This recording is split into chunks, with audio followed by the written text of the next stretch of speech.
किसी दूसरे के मन में क्या चल रहा है यह पता लगाना असंभव होता है, या ये कह लीजिए कि बहुत मुश्किल होता है।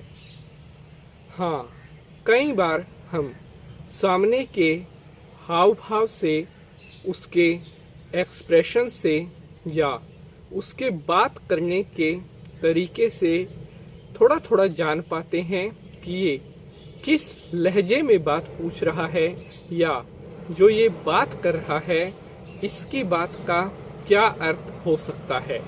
लेकिन फिर भी घूम फिर कर अगर एक बात आती है तो वह यह है कि किसी के मन की जानना लगभग असंभव ही होता है।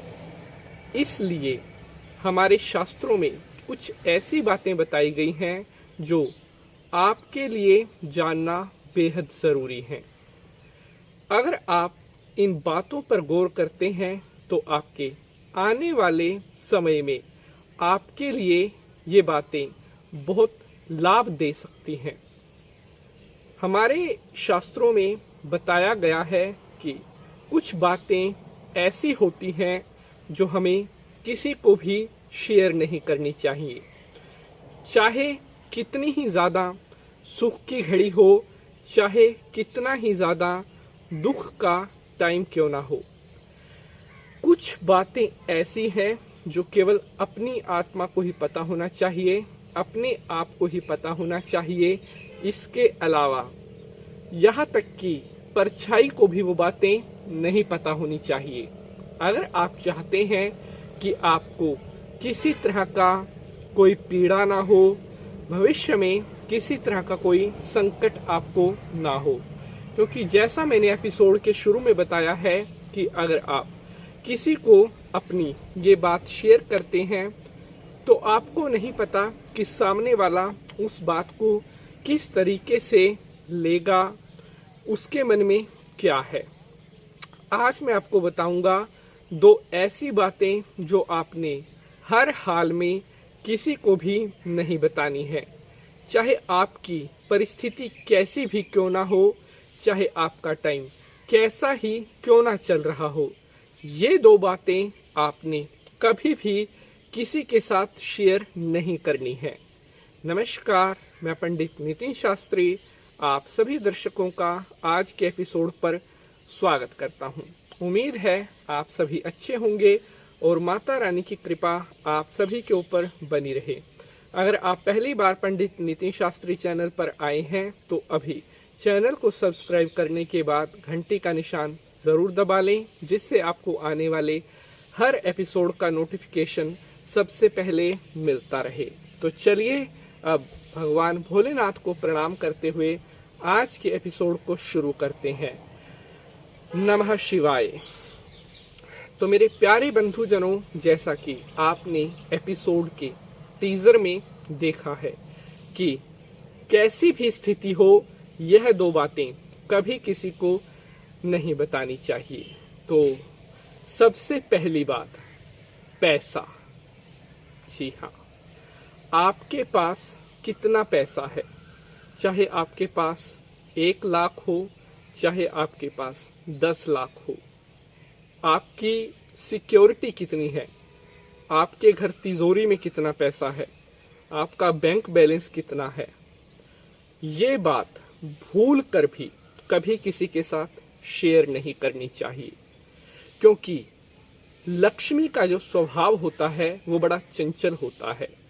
और अगर निर्णय सिंधु की बात करें तो उसमें कहा गया है कि लक्ष्मी को हमेशा पर्दे में रखना चाहिए।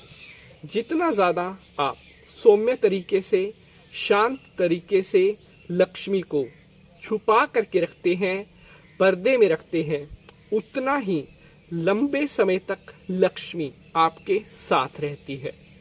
अगर आप लक्ष्मी का शो ऑफ करने लग गए, अगर आप अपने धन का जगह जगह बखान करने लग गए, अगर आप हर किसी को बताते फिरते हो कि अरे मेरे पास तो इतने एकड़ ज़मीन है, मेरे पास तो बैंक में इतना सारा पैसा है, तो एक दिन वो ज़रूर आएगा जिस दिन आपके पास शायद कुछ भी ना रहे। ये स्वयं सिद्ध बात है, ये प्रमाणित बात है। बुजुर्गों के पास आप बैठते होंगे, एक बार अपने बुजुर्गों से भी आप पूछना कि हमारे एक शास्त्री जी हैं, पंडित नितिन शास्त्री जी, वो ऐसा बताते हैं, क्या वाकई में ये बात सत्य होती है? आपके बुजुर्ग आपको सारा कुछ बता देंगे। पैसे का भेद कभी किसी को नहीं देना चाहिए, क्योंकि अगर आप अपने पैसे का भेद देते हो तो उस पैसे के बह जाने के रास्ते खुल जाते हैं। हो सकता है वह पैसा आपका किसी भी माध्यम से बाहर चला जाए। और मैंने आपको बताया था कि सामने वाले के मन में क्या चल रहा है ये आप कभी नहीं जान सकते। अगर आप किसी ऐसे व्यक्ति को अपने पैसे का भेद दे रहे हैं जिसकी मंशा ही गलत है, जो यही चाह रहा है कि मुझे कोई ऐसा व्यक्ति मिले जिसके पास ढेर सारा धन हो और मैं उसके धन को किसी तरह से खपा लूं, तो फिर आप क्या करोगे? क्या पता जिसको आप अपने पैसे का भेद दे रहे हैं उसकी नजर आपके पैसे पर ही हो। तो इसलिए अपना पैसा हमेशा छुपा करके रखना चाहिए। ये तो मैंने आपको बताया बैंक बैलेंस, तिजोरी में जो पैसा है, यहां तक कि इवन आपकी जेब में कितने पैसे हैं, आपके पर्स में कितने पैसे हैं, इसका भेद भी किसी को नहीं बताना चाहिए। तो पहला तो है पैसा। अब बढ़ते हैं आगे और बात करते हैं दूसरी चीज के बारे में। तो दूसरी चीज है अपने घर की पर्सनल बातें। कई बार क्या होता है कि घर में तनाव बढ़ जाता है, या कई बार घर में कोई छोटी मोटी बातों को लेकर के परेशानियां होने लगती हैं, जिसके कारण थोड़ा मन अस्थिर होने लगता है, या कई बार थोड़ा मन टेंशन में भी आ जाता है। उस टाइम में इंसान कई बार गलती कर बैठता है कि अपने घर की जो बातें हैं बाहर बताने लगता है, अपने घर के सीक्रेट बाहर बताने लगता है। वो ये सोचता है कि यार ये मेरा मित्र शायद मेरी कुछ हेल्प कर दे, या मुझे कोई इसका सोल्यूशन बताए। हालांकि ऐसा होता है, हमारा कोई एक मित्र ऐसा होता है जो हमारे परिवार के ही समान होता है। लेकिन हम मॉडर्न डे, आज की बात कर रहे हैं, 21वीं सदी की, तो अब बहुत कम ही ऐसे मित्र बचे हैं जो आपको सही गाइड करेंगे। मान लीजिए आप अपने घर के टॉपिक, अपने घर के सीक्रेट उसको बता रहे हैं, क्या पता वो ये चाहता हो कि यार अच्छा है, इसके घर में तो ऐसी लड़ाइयाँ पड़ती रहें, मैं इसको अच्छे की बजाय गलत गाइड करता हूँ। वो आपको गलत गाइड करने लग गया, वहीं से आपका घर बर्बाद होना शुरू हो जाएगा। इसलिए कोशिश करें घर के मैटर घर में ही सोल्व हो जाए, घर की बात घर से बाहर ना जाए, वही अच्छा रहता है। तो मेरी इन दो बातों पर आप गौर करिएगा कि आपको कैसी लगी हैं, या अगर आपका कोई सुझाव है या किसी तरह का आपका मेरे से कोई प्रश्न है वो भी आप पूछ सकते हैं। आज के लिए बस इतना ही। अब आपसे मुलाकात होगी अगले एपिसोड में किसी और नए विषय के साथ। तब तक के लिए जय माता की।